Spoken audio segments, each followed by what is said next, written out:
Halo teman-teman, ketemu lagi di channel YouTube Mang Dana Tukang Buku. Sekarang kita akan sama-sama membaca sebuah novel yang berjudul Memilih Jalan Sendiri karya Anna Diana. Bab 1. "Ma, aku pergi dulu." Astrid bilang perutnya sakit, ucap Rian pada Niken istrinya. Lelaki itu langsung bangkit berdiri, meninggalkan meja makan. Sesaat setelah menerima telepon, bahkan makanan di piringnya masih utuh belum tersentuh. "Ceraikan aku, Mas," ucap Niken dengan lantang. Ucapan Niken menghentikan langkah Rian. Dia yang sudah memegang handle pintu menoleh pada istrinya itu. Niken berdiri menatapnya dengan tatapan tajam. Tidak ada lagi tatapan sendu penuh damba seperti yang selama ini dia lihat. "Jangan bercanda soal perceraian. Sampai kapanpun kita tidak akan bercerai," jawab Rian. "Kalau begitu, biar aku yang menggugat cerai di pengadilan. Aku akan mengajukan hulu. Sepertinya pengadilan tidak akan menolak gugatanku. Setahun ini sudah cukup dijadikan alasan untuk menggugat cerai." Niken bicara dengan tenang. Jika dulu dia selalu sopan dan tunduk pada suaminya, maka mulai hari ini perempuan itu berhenti melakukannya. "Ma," Rian melangkah mendekati istrinya. "Jangan kekanak-kanakan seperti ini. Astrid sedang membutuhkanku. Aku harap kamu mengertilah," ucap Rian. Niken tertawa mendengar ucapan suaminya. Tawa bercampur dengan air mata yang mulai menetes di pipinya. "Kamu bilang aku kekanak-kanakan? Kamu bilang Astrid membutuhkanmu? Apa kamu pikir aku tidak membutuhkanmu? Apa kamu kira Safa putrimu itu tidak membutuhkanmu? Apa cuma Astrid yang ada di kepalamu?" teriak Niken meluapkan isi hatinya yang sudah lama dia pendam. "Sejak kamu menikahi perempuan itu, tidak pernah lagi peduli pada kami. Dalam seminggu hanya sehari kamu datang menemuiku. Itu pun pergi lagi jika istri mudamu itu menghubungimu." Niken melanjutkan ucapannya. Dering ponsel milik Rian menghentikan perdebatan mereka. Wajah Rian tampak bimbang antara mengangkat telepon itu atau tidak. Dia menatap Niken yang juga sedang melihatnya. Tanpa perlu bertanya, Niken tahu siapa yang menelpon suaminya itu. Siapa lagi kalau bukan madu pahit yang dihadirkan Rian di pernikahan mereka. "Kenapa tidak diangkat? Angkat saja. Jangan sampai istri kesayanganmu itu marah. Bukankah kamu paling tidak bisa melihatnya marah? Silakan pergi menemuinya.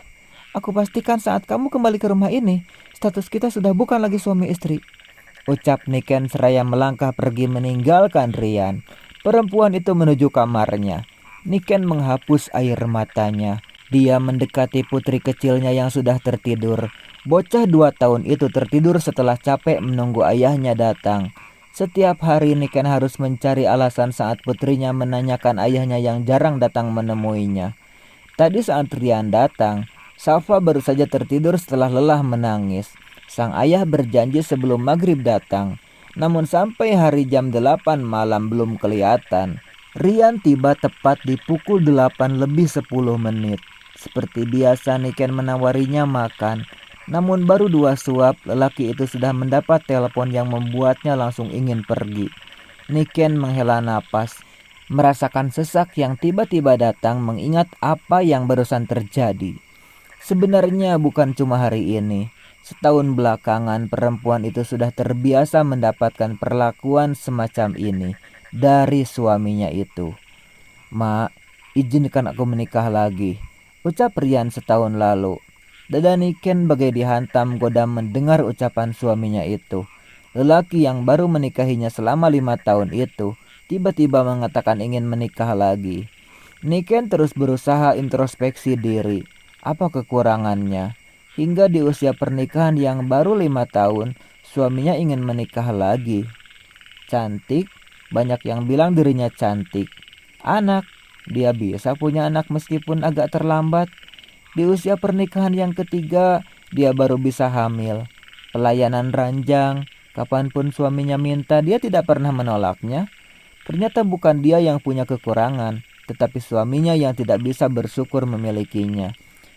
Lelaki yang tidak bisa menundukkan pandangan. Di matanya, anjing jalanan akan terlihat lebih cantik dan menarik dari istrinya di rumah.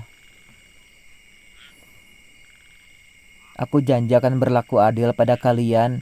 Izinkan aku menikahi Astrid. Aku tidak ingin terjebak zina, Mak. Rengek Rian waktu itu. Lelaki boleh punya istri lebih dari satu.